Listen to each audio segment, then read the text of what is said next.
Assalamualaikum warahmatullahi wabarakatuh. Perkenalkan, nama saya Muhammad Farel Murtado. Hari ini saya akan membahas mengenai stoikisme.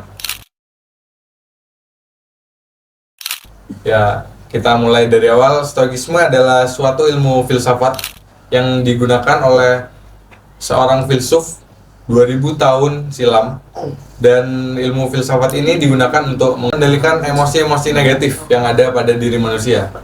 Ilmu ini tidak saling berhubungan dengan agama apapun, tidak berhubungan dengan kepercayaan apapun. Jadi siapapun bisa menggunakan ilmu filsafat ini untuk kepentingan hidupnya. Seperti yang dikatakan oleh seorang filsuf, "If you live according what the other thinks, you will never be rich." Jika kamu hidup sesuai dengan pandangan orang lain, kamu tidak akan pernah merasakan kaya. Itulah kutipan dari seorang filsuf. Langsung saja kita masuk ke pembahasan awal, yaitu suatu prinsip yang digunakan seorang filsuf ini sebagai pandangan kita mengenai ilmu filsafat, yaitu hidup selaras dengan alam. Artinya gimana? Artinya hidup selaras dengan alam ini yaitu kita sebagai manusia harus hidup dengan bernalar.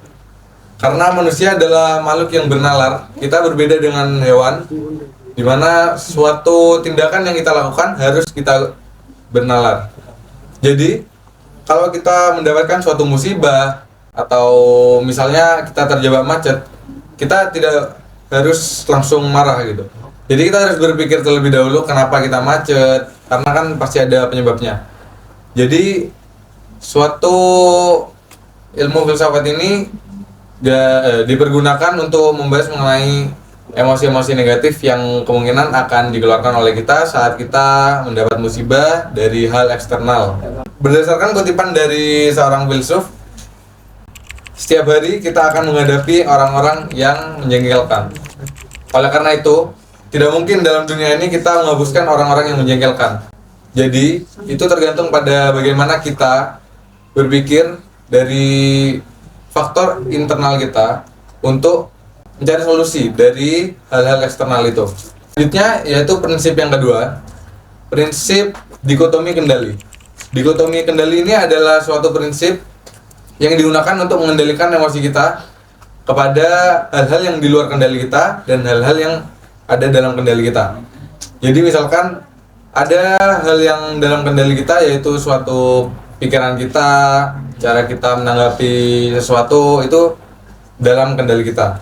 Sebaliknya, hal yang di luar kendali kita yaitu suatu pandangan dari orang lain, opini orang lain, kesehatan kita, kekayaan kita, itu adalah suatu hal yang di luar kendali kita. Artinya apa? Kalau kita berharap pada sesuatu yang ada di luar kendali kita, maka siap-siap aja kita bakal kecewa. Karena hal itu bukan dari faktor internal kita. Kita tidak bisa mengendalikan sesuatu yang hal-hal yang berhubungan dengan faktor eksternal. Kesimpulannya adalah saat kita